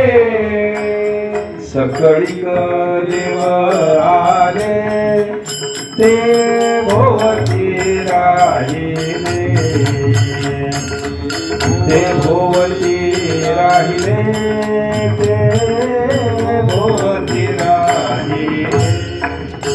सकळिक देव आहे, ते भोवती राहिले, ते भोवती राहिले, ते भोवती राहिले.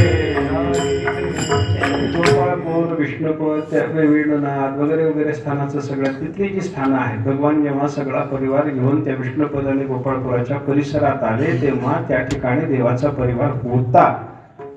याची जी काही तिथं चिन्ह आहेत त्या चिन्हाच्या संबंधानं सगळंच्या सगळं वर्णन जे इथं आता आपल्याला पांडुरंग महात्म्य दिसतं आहे. वेणुनाथ दिसतो, विष्णुपद दिसतं, त्या सगळ्या चिन्हाचं वर्णन नाथ महाराजांनी केलेलं आहे. आता मी जे म्हणलेल्याप्रमाणे नाथ महाराजाचं प्रमाण होतं. नाथ महाराजांनी काय सांगितलं? तिथं वेणुनाथ आहे, बाकीच्या सगळ्या देवदेवता इथं आलेल्या आहेत. तिथं विष्णुपद आहे, इथं गोपाळांची चिन्ह आहेत, गोपाळाच्या पायाची चिन्ह आहेत, गाईच्या पायाची चिन्ह आहेत. हे सगळं नाथ महाराज आपल्याला सांगतात. जेथे वाजविला वेणू शुद्ध वेणुनाद भगवान श्रीकृष्ण परमात्म्याने ज्या ठिकाणी केला त्या स्थानाला म्हणतात वेणुनाद. तुम्ही विष्णुपदाला दर्शनाला जाता त्यावेळेला विष्णुपदाला तिथं त्या कमानीमध्ये एक असा चौकोन केलेला आहे. तिथं देवाचे ते समचरण दाखवले जातात. ते समचरण म्हणजे विष्णुपद आहे आणि त्याच्याच बाजूला देहुडाचरणाची आकृती आहे. तिथंच आहे. कदाचित तिकडं होतं ते सगळंच्या सगळं संरक्षणाच्या दृष्टीने एका ठिकाणी केलं गेलं. ते वेणुनादाचं जे दृश्य आहे, येथे वाजविला वेणू शुद्ध म्हणून म्हणती वेणुनाद. सकळिक देव आले, ते भोवताली राहिले, ते भोवती राहिले. पंढरीच्या भोवताली परिधीमध्ये सगळेच्या सगळे देव राहिले. जोडिले जेथे समपद. भगवान श्रीकृष्ण परमात्मा या ठिकाणी आले. अजून पुंडलिकाला दर्शन द्यायचंय. पुंडलिकाला दर्शन देऊन विटेवर उभं राहून समचरणाकृती धारण करायची आहे. पण त्याच्या अगोदर तिथं असताना देवाने समपाय एका दगडावर ठेवलेले आहेत. जोडिले जेथे समपद तया म्हणती विष्णुपद. त्या दगडावर म्हटलेली ती समचरणाची चिन्ह दिसतात. ती समचरणाची चिन्ह कशाची आहे? तर त्या परिसरामध्ये एक संगम नावाचा दैत्य राहत होता. त्या दैत्याचं नाव संगम. पुष्पावती भीमेच्या संगमाच्या ठिकाणीच तो राहत होता. त्याच परिसरात राहत होता. त्याचं नाव संगम. त्या संगम नावाच्या दैत्याचा नाश करण्याकरता परमात्मा पहिल्यांदा उद्युक्त झाले. भगवंतांनी हातातलं पद्म त्या पद्मावतीच्या स्थानात जे ठेवलं त्या संगमाला माराय करता त्याच्या पाठीमागे लागले तेव्हा. आणि भगवंताने काय केलं, तिथं विष्णुपदाचं जे स्थान आहे त्या स्थानात आल्याच्या नंतर भगवंतानी त्या संगम दैत्याला असा उताणा पाडला, त्याच्या अंगावर एक शिला ठेवली, त्या शिलेला धर्मशिला म्हणतात. ते विष्णुपदाच्या ठिकाणी देवाच्या समचरणाची जी शिला आहे की नाही ती धर्मशिला आहे. त्या शिलेचं नाव धर्मशिला आहे. मागं काही लोकांनी त्याचं परीक्षण केलं होतं. त्या शिलेला धर्मशिला म्हणतात असं म्हणल्याच्या नंतर काही लोकांनी, मामासाहेबाच्या काळात ती गोष्ट आहे, त्या शिलेचं परीक्षण केलं लोकांनी आणि टेस्ट केल्यानंतर, परीक्षण केल्याच्या नंतर परिसरात मिळणाऱ्या दगडाच्या पेक्षा तो दगड वेगळा आहे आणि चांगल्या गुणवत्तेचा असं सिद्ध झालं. ती धर्मशिला आहे. ते गयेला जर आपण पाहायला लागलो, ते गयेला भगवंताचा एक पाय जो पाहायला सापडतो ना, तो गयासूर नावाचा तिथला जो असुर होता त्याला मारण्याकरता भगवंताने त्याच्या अंगावर ठेवलेली ती शिला, तिचे नाव धर्मशिलाच आहे. तिथं संगमाला मारायकरता धर्मशिला एवढंच आहे. गयासूर काय, संगम काय, त्याला मारायकरता ती शिला ठेवली आणि भगवंताने आपले दोन्ही पाय जोडून त्याच्या अंगावर भार घातला, त्या दैत्याचा नाश झाला. ती धर्मशिला, तिथं भगवंताचे विष्णुपद दोन पाय दिसतात, जोडिले जेथे समपद तया म्हणती विष्णुपद, भोवताली पदे उमटती तेथे गोपाळ नाचते. त्या विष्णुपदाच्या स्थानामध्ये तुम्ही जर फिरून पाहायला लागला तर पावलाची चिन्ह अजून दुसरी वेगळी वेगळी तिथे आहेत का, हे सगळं विष्णुपदाच्या स्थानात एकत्रित केलं गेलं. त्या परिसरात होतं ते सगळं गोळा करून ते एका ठिकाणी सगळं ते 18 पायाची चिन्ह ती अशी ठेवलेली आपल्याला पाहायला सापडतात. त्याला अष्टादश पद म्हणतात. तिथं गोपाळ नाचल्याची ती चिन्ह आहे. जेथे उभे गायीचे भार ते अद्यापि दिसती खुर. काही ठिकाणी गायीच्या खुराची आकृती आपल्याला त्या पाषाणामध्ये दिसते. ते जिथे भगवंताच्या गायी उभ्या राहिल्या होत्या म्हणे. गोपाळांची पदे समग्र ठाई शोभते सर्वत्र. भगवंताच्या गोपाळाच्या पायाचे ठसे तिथे दिसतात. एका जनार्दनी हरी शोभले कर कटावरी ठेवणी भले. आणि तिथून इथं आल्याच्या नंतर कमरेवर हात ठेवून विटेवर उभे राहून हे श्रीहरी शोभायला लागले. असं वर्णन नाथ महाराजांनी या संदर्भामध्ये केलेलं आपल्याला पाहायला सापडतं. सगळ्या स्थानाचं वर्णन केलं. विष्णुपदाचं केलं, नारदाचं केलं, वेणुनादाचं केलं, गोपाळांचं केलं.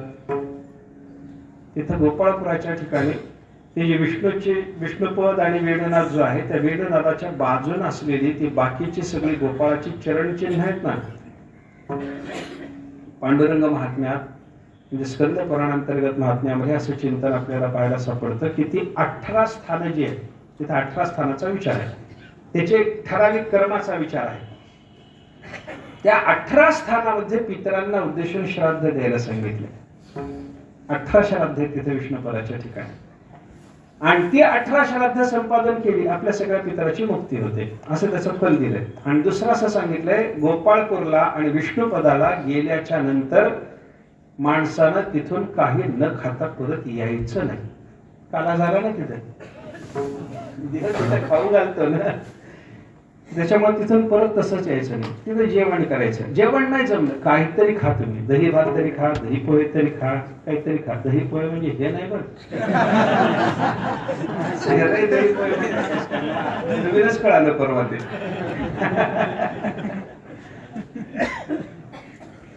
खरंच पोहे खरंच दही तिथे घेऊन जायचं आणि ते नुसतं खाऊन यायचं नाही, ते त्या स्थानात त्या पायामध्ये ठेवायचं. ते गोपाळांच्या चरणाची चिन्ह आहेत ना ती, देवाच्या चरणाचं चिन्ह तिथं आहे. त्या समचरणाच्या ठिकाणी थोडा प्रसाद ठेवा, त्या वेणुनादाच्या ठिकाणी थोडा प्रसाद ठेवा. हे तुम्हाला आषाढी कार्तिकी पौर्णिमेला जमत नाही, एरवीला जाऊन करून ये की, बिघडायचं कुठे.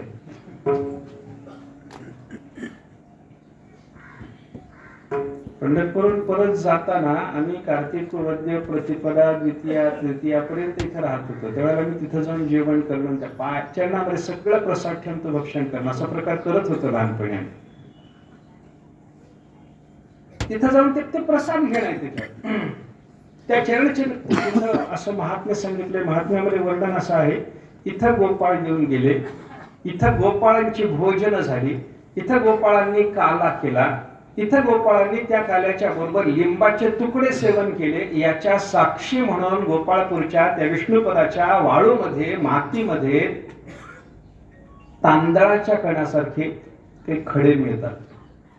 पोह्याच्या कणासारखे काही खडे मिळतात. खाऊन टाकलेलं असं एखादा लिंबाचा एखादा लहानसा तुकडा चगडून टाकून दिल्याच्या नंतर तो जसा दिसावा तशा पद्धतीचे काही दगड तिथे मिळतात. मी लहानपणी जाऊन जमा करत होतो, आता फार मिळत नाही. त्यावेळेला मिळत होते.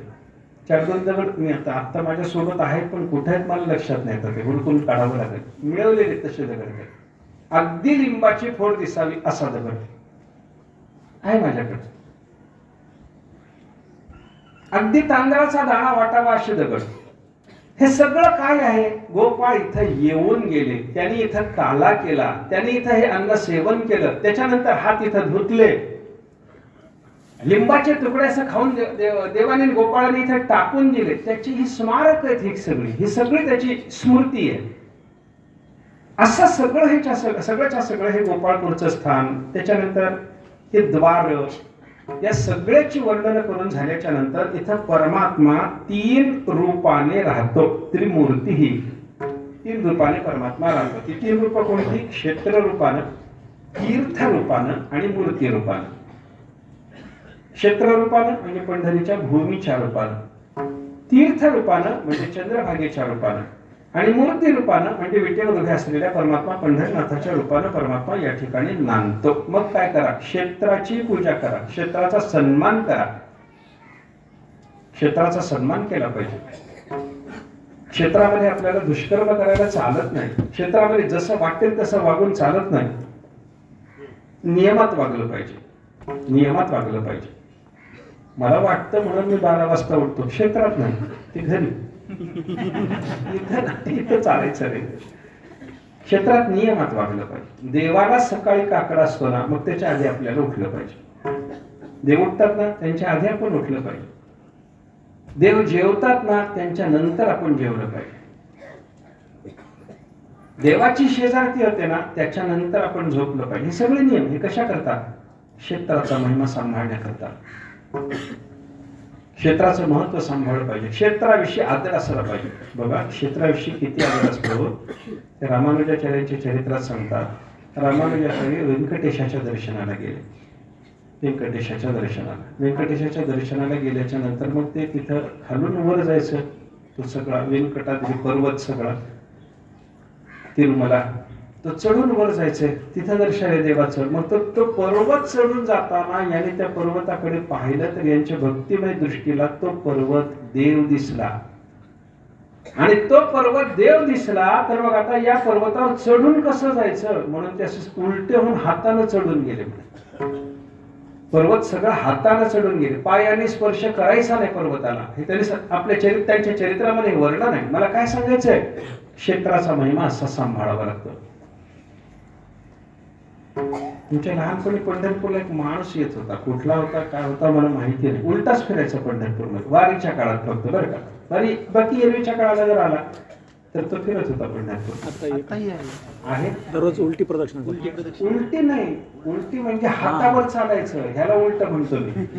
ते उलट जाऊन दर्शन घेतात ते माहितीये मला. ते माहितीये. सगळ्या सज्जनाचं दर्शन व्हावं हा त्यांच्या अंतःकरणात राहायचं तो भाग वेगळा. पण उलट म्हणजे असं शरीर उलट करायचं. आपण पायावर चालतो ते सुलट आणि हातावर चाललं की उलट. हे उलट घ्यायला असं उलट चाललं. पायाचा स्पर्श करायचा नाही पंढरीला. वारीच्या 4-5 दिवसामध्ये ते ग्रस्त करत नव्हते. कोकणातून येत होते. कुठले होते नक्की माहिती नाही. आता विसरला. आता ते कोणाला माहिती आहे नाही तेही माहिती नाही. बोधे बाबाला त्या माणसाचा परिचय होता. मी एकदा बाबांना विचारलं तर बाबा म्हणले हो ते होतं म्हणजे असं. हे तीर्थ हे क्षेत्र मूर्तीच्या सेवेकरता म्हणून ही अशी आदराची भावना व्यक्त केली पाहिजे. त्याच्यानंतर तीर्थाची सेवा, चंद्रभागेची सेवा आहे. चंद्रभागेने सगळे जुने कपडे टाकून द्यायचे, तिथं ब्लेडचे तुकडे टाकून द्यायचे. चंद्रभागेची सेवा नाही. येणाऱ्या जाणाऱ्या सगळ्या वारकऱ्यांना त्या चंद्रभागेकडे पाहिल्यानंतर समाधान वाटेल असं तिचं रूप सिद्ध करून देणं ही प्रत्येक वारकऱ्याच्याकडून चंद्रभागेची अपेक्षित असलेली सेवा आहे. तिथं चिंध्या असतील तर चिंध्या बाजूला करा की 10 मिनिट द्या की. आपल्याला काही फार दिवसभर तिथं घुटमळत राहा असं म्हणलं नाही माझं. 10 मिनिट चंद्रभागेत जावं, ते स्वच्छ करण्याचा प्रयत्न करावा. पांडुरंग महात्म्यातलं चंद्रभागेचं जर वर्णन ऐकलं आपण, चंद्रभागेचा प्रवाह जो वाहत येतो, तो वाहत येणारा प्रवाह, अनेक कमळ, अनेक सुगंधी फुलं, अनेक झाडावरून गळालेले मधाचे थेंब, केशरासारखे सुंदर पदार्थ आणि नवीन नवीन सुंदर रेशमी वस्त्र हे घेऊन वाहत येणारा हा प्रवाह होता. कुठे गेला? सुंदर रेशमी वस्त्र चंद्रभागेत दिसतं का? चिन्हच दिसतात सगळ्या. केशरकरी चंद्रभागेला समर्पण केलेला कोणी पाहिला का? पोत्याला वाहतात, पण ते खराब चिंचुक्याचं कुंकू. सुगंधी फुलं, कमळासारखी फुलं, मधाचा स्वाद, मधाची घनता चंद्रभागेच्या जलात होती अशी वर्णन आहे महात्म्यामध्ये. कुठं गेलं ते सगळं? आणि हे सगळं कशा करता चंद्रभागा करते? तर पांडुरंगाच्या सेवेकरता. मग तिला जे पांडुरंगाच्या सेवेकरता करायचंय ते करण्याला आपली मदत नको का? थोडीफार जेवढी घडेल तेवढी मदत करणं ही तीर्थमूर्तीची सेवा आहे. आणि त्याच्यानंतर मूर्ती रूपात असलेला परमात्मा, त्याची सेवा, त्याचं दर्शन, त्याचं पूजन, हा सगळा भाग आहे. देवाच्या दर्शनाला जाताना शुद्धतेनं जावं, देवाचं दर्शन शुद्धतेनं घ्यावं, देवाला जे समर्पण करायचं ते शुद्ध समर्पण करावं, आहे की नाही? घेऊनी आवडी माळ बुक्का वाहती फुका विठ्ठला, नाथ मला सांगतात. वारकरी काय करतात? थोड्या पैशात मिळणारी माळ बुक्का देवाला समर्पण करायला नेतात. पण ती माळ घेतल्यापासून रस्त्यात आणि यांच्या चरणात कितीदा घोळसली हे सांगताच येत नाही. घेऊन निघायचं झालं. याच्या पायालाही लागते, खाली रस्त्यालाही लागते, दुसऱ्याच्या वस्त्रालाही लागते, आणि ती देवाच्या गळ्यात घाला म्हणून आग्रह असतो. हे अर्चन नाही, ही पूजा नाही, ही सेवा नाही. सेवा म्हणजे आदर भाव त्याच्यातून पूर्णपणे व्यक्त झाला पाहिजे. त्या दृष्टीनं पांडुरंगाची सेवा झाली पाहिजे. देवाची सेवा व्हावी, तीर्थाची सेवा व्हावी, क्षेत्राची सेवा व्हावी. कारण या तीन रूपात परमात्मा या ठिकाणी नांदतो. हे शंकरांनी वर्णन केलं. त्याच्या पुढं पांडुरंगरायाची सेवा होत असताना वेगवेगळ्या ऋतूमध्ये वेगळ्या वेगळ्या पदार्थाचं देवाला समर्पण करून सेवा आहे. वसंत ऋतूपासून शिशिर ऋतूपर्यंत देवाला काय काय समर्पण करायचं? ओटी पूजा असते बघा, उन्हाळ्याच्या काळातच असते ती. वसंत ऋतूमध्येच, वसंत आणि ग्रीष्मामध्येच ती देवाची ओटी पूजा असते, पुढच्या काळात नसते. देवाला नैवेद्याला समर्पण करायचे जे पदार्थ आहेत ते ऋतुमानानुसार बदलतात. वसंत ऋतूत वेगळे पदार्थ आहेत देवाला, वर्षा ऋतूत वेगळे पदार्थ असतात देवाला. भात रोजच असतो ते वेगळं, पोळी रोजच असते ते वेगळं, पण भजे बदलतात. कोणते भजे कोणत्या ऋतूत करायचे ते बदलतात. चटणी कोणती करायची ते बदलतात. व्यंजन, भाज्या हे सगळं बदलतं.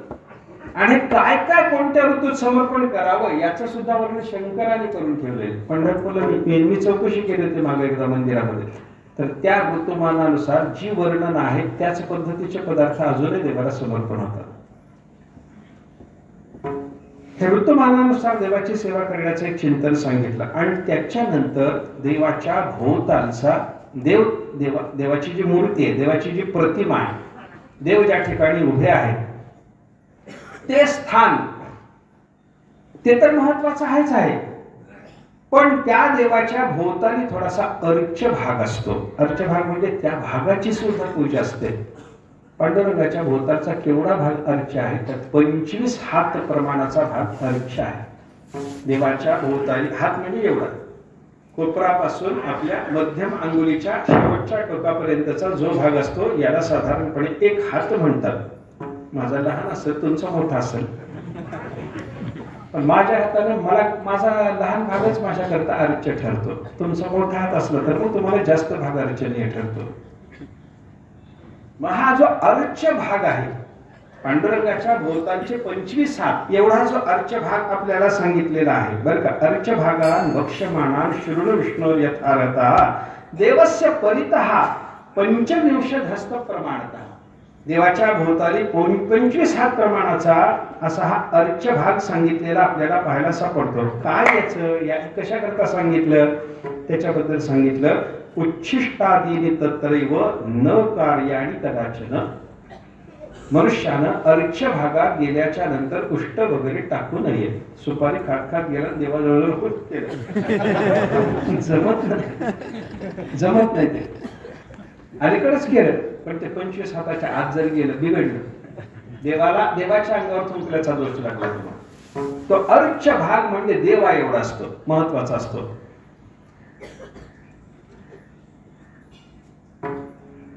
25 हात प्रमाणामध्ये असलेल्या या अर्च्य भागामध्ये उच्छिष्टादीनी न कार्याणी कदाचन कुर्वन नरक मापनोते. आणि असा उच्छिष्टारिकाचा क्षेप त्या ठिकाणी केला. जाता जाता उगीच नख काढलं तिथे टाकून गेलं देवळात. असं केलं, असं केलं. माणसाला सवय असते बघा, उगीच काम करायचा असं गोळी करून टाकून द्यायची. घाणेरडी सण येईल विलाय ते चांगलं नाही. ते तुम्हाला करायचं साफ तिथं करा ना, घरात बसून ते लोकांसमोर कशा. पण ते देवळात जाऊन करायचं, देवाच्या जवळ जाऊन करायचं. अर्च्य भागात त्या सगळ्याच्या सगळ्या अपवित्र अमेध्य पदार्थाचा त्याग करायचा योग्य होत नाही. हे असं जर केलं तर त्याला नरक प्राप्त होतो. किती काळपर्यंत? यावत आभूत संप्लव, प्रलय येईपर्यंत, कल्प संपेपर्यंत त्याला नरकातच राहावं लागतं असं सांगितलेलं आहे. म्हणून अर्च्य भागम परम विद्या. अर्च्य भाग हा सर्वश्रेष्ठ आहे. पर आहे म्हणजे श्रेष्ठ आहे.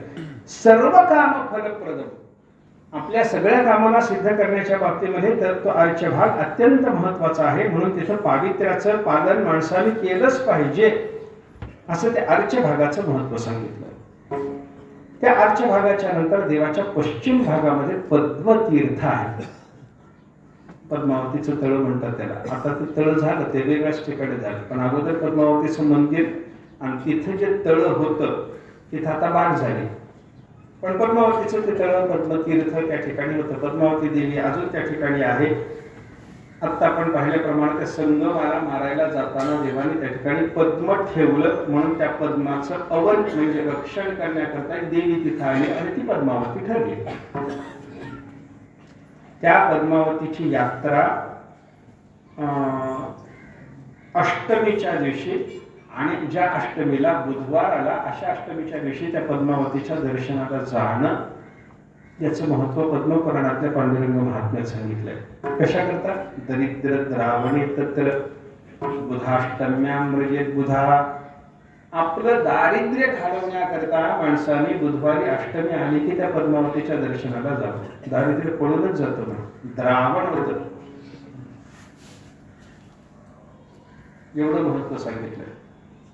एका ब्राह्मणाची त्या संदर्भानं कथाही सांगितली तिथं पद्मपुराणामध्ये. त्याला ती यात्रा केली, त्याला कसं फळ मिळालं वगैरे वगैरे सांगितलं. अशी ती पद्मतीर्थाची कथा. त्या पद्मतीर्थाच्या नंतर पुढे आल्याच्या नंतर अजून पुन्हा सांगितलं, पुढचं असं वर्णन केलं की त्या पद्मतीर्थाच्या परिसरात भगवंतांनी गोपाळांनी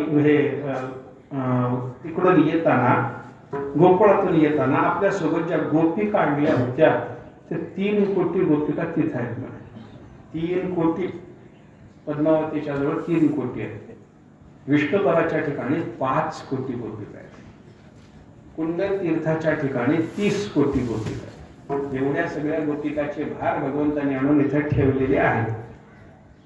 आणि इथं महात्म्यामध्ये असं वर्णन आहे, त्या गोपिका भल्या पहाटे उठून तीर्थस्नान करून पांडुरंगाला ओवाळत असतात, औक्षवण करतात. आणि त्या औक्षवण करतात याची निशाणी म्हणून त्या स्थानामध्ये पुण्यवान पुरुषाला धूर दिसतो. त्यांचे पेटवलेले जे दिवे आहेत ना, त्या दिव्याचे धूर दिसतात. काही पुण्यवान लोकांना दिसतात. पंढरपूर मध्ये काही मंडळी जुन्या काळातली माझ्या पाहण्यातली होती, त्यांनी सांगितलं आम्ही तो धूर पाहिला म्हणून. खात्री आहे. 5 कोटी गोपिका विष्णुपराच्या ठिकाणी, 30 कोटी गोपिका या कुंडल तीर्थाच्या, ते त्र्यंबकेश्वराचं मंदिर आहे ना ते हरवासवशीच्या तिथलं, त्याच्या मागच्या बाजूला ते कुंडल तीर्थाचं स्थान आहे. आता राहिलं ना ते बुजवून टाकलं, तिथे ती विहीर होती म्हणतात. कंटाळलेल्या बायका जाऊन तिथे जीव द्यायला लागल्या म्हणून ते बुजवून टाकलं. बायका त्या तीर्थाच्या मुळावर उठले. कोण कोणाच्या मुळावर उठेल काही सांगता येत. नवऱ्याच्या सासूच्या उठायच्या ऐवजी तीर्थाच्याच मुळावर उठल्या बायका.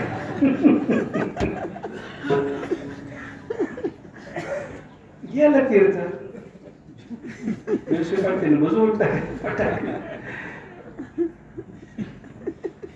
अशी सगळी तीर्थ सांगितलेली आपल्याला पाहायला सापडतात.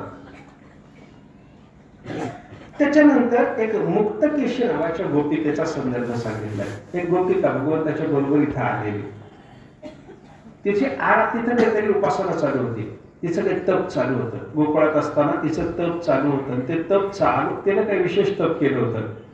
देवाच्या विशेष सौंदर्याचा लाभ व्हावा, देवाने आपल्या अंगावर आपल्याला स्थान द्यावं अशी तिच्या अंतःकरणामध्ये कामना होती. त्याच्याकरता तप चालू होतं. तप करता करता देव इकडे निघाले. म्हणून ते म्हणायला लागले, देवा कुठं? तिकडे चाललो म्हणे.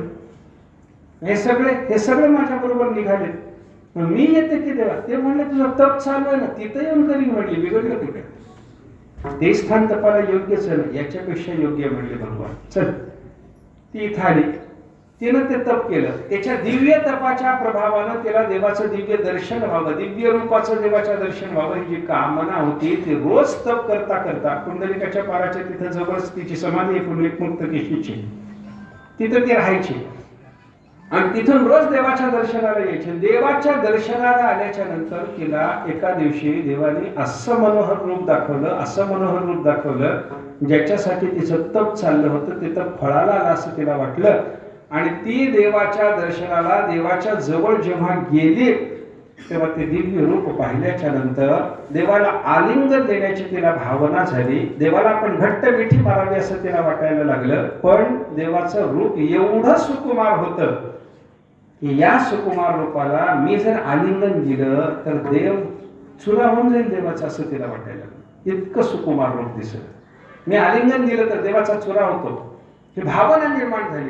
आणि हे रूप किती सुकुमार आहे हे आपण पारखून पाहावं म्हणून ती मुक्तकेशी देवाच्या जवळ गेली आणि देवाच्या पायाला, डाव्या पायावर तर अजून खड्डा आहे पा, देवाच्या डाव्या पायावर दर्शनाला गेल्यावर बघा असे छिद्र दिसतं. तिथं त्या मुक्तकेशीनं देव किती नाजूक आहे पाहावं म्हणून असं बोट लावलं, दाबलं नाही, लावलं तर खड्डा पडला. एवढा नाजूक परमात्मा, याला मी आलिंगन कसं देऊ असं तिला वाटायला लागलं. पण भगवंताची कृपा तिच्यावर विशेष झालेली. परमात्म्याने तिला जवळ घेतलं, तिला देवाने स्वतः आलिंगन दिलं. अशी ती मुक्तकेशी, तिच्या संदर्भातलं एक चरित्र या ठिकाणी महात्म्यामध्ये सांगितलेलं आहे. अजूनही काही तीर्थाच्या संबंधानं, पंढरीच्या संबंधानं महिमा विशेष रूपानं वर्णन केलेला या ठिकाणी आपल्याला पाहायला सापडतं. उद्याला आपण थोडासा तो महिमा पाहण्याचा अजून प्रयत्न करू. आता देवाचं आणि संताचं नामस्मरण करून आपण थांबू. श्री विठ्ठल श्री विठ्ठल श्री विठ्ठल.